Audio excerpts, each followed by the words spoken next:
একটা ছোট্ট কুকুরছানা রাস্তায় ঘুমাতো, খাবারের জন্য ডাস্টবিনে তাকিয়ে থাকত। ওর কাছে ছিল না কিছুই, না ঘর, না নাম, না কেউ।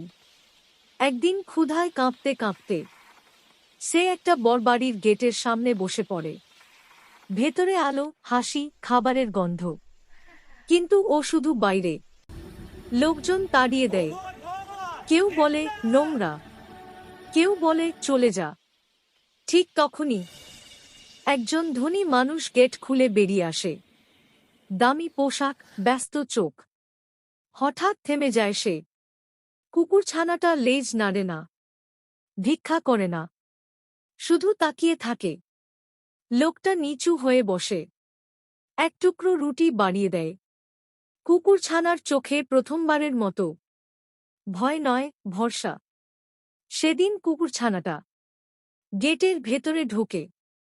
দিন যায়, রাস্তায় থাকা কুকুরটা এখন পরিষ্কার, নিরাপদ, ভালোবাসায় ভরা। আর সেই মানুষটা আগে সে ছিল ধনী, এখন সে সমৃদ্ধ।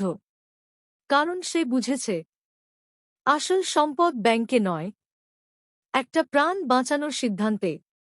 কুকুরটা বড় হয়, বাড়ির পাহারাদার হয়, আর মানুষের একান্ত বন্ধু। লোকটা বলে, আমি ওকে বাঁচাইনি, ওই আমাকে মানুষ বানিয়েছে। কিছু গল্পে কুকুরটা ধনী হয় না, কিন্তু একজন মানুষ আসল অর্থে ধনী হয়ে ওঠে।